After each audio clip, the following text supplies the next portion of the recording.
Hello বন্ধুরা, আমি একটা ভিডিও নিয়ে চলে এসেছি। আশা করি তোমরা সবাই ভালো আছো। আমিও ভালো আছি। অনেক দিন পর আবার একটা ভিডিও নিয়ে এসেছি। তো এই ভিডিওটা একটু অন্যরকম। আমি আজকে একটা চিকেন রেসিপি করছিলাম। অনেক দিন পরে মার সাথে একটু হেল্প করছিলাম। আর প্রথমে কড়াইটা গরম করে তারপরে আমি তেল ছেড়ে দিয়েছিলাম।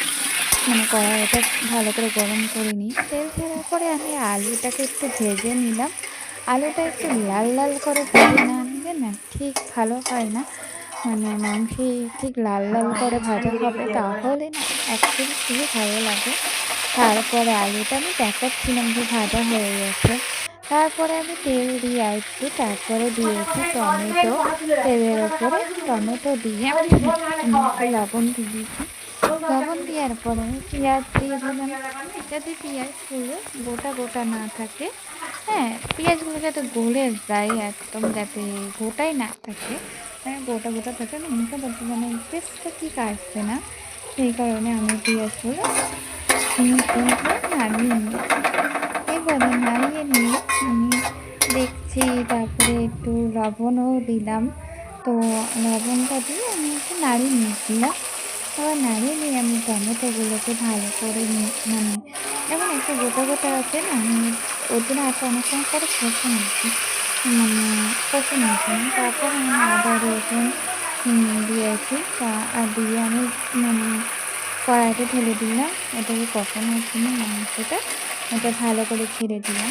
ছেড়ে পরিষ্কার করে দিচ্ছিলাম যাতে কোনো মশলা না থাকে। বাঙালি বলে কথা, একটু কুকুর বাচ্চা হলে গায়ে লাগে। ওর জন্য আমি একটু ছেড়ে দিয়ে দিয়েছিলাম। তারপর আমি হলুদ দিয়েছি।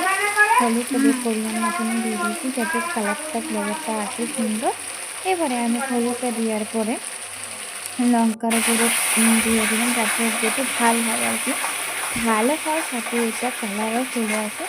মানে কালারটা আসে বলে জাস্ট মানে অনেকক্ষণ ধরে কষালে আর একটু চিনি, একটু দেওয়ার উপর হালকা চিনি টমেটো দিয়ে মানে অনেকক্ষণ কষিয়ে যতটা তেল দেবে পরিমাণ মতন, একটু পরিমাণ মতন তেল দিলে অনেক সময় মানে চলে আসে।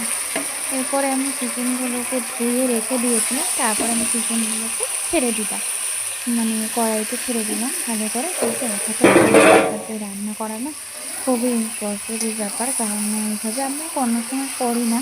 ফার্স্ট টাইম এরকম ভিডিও করেছি, মানে করছি আর কি আমি কটা মাস ধরে। তো এবারে মাংসটাকে আমি ভালো করে নাড়িয়ে নিচ্ছি যাতে মাংসটা ভালো করে আর কি ইয়েতে লেগে যায়, মশলাগুলো মাংসে। এবার মাংসটা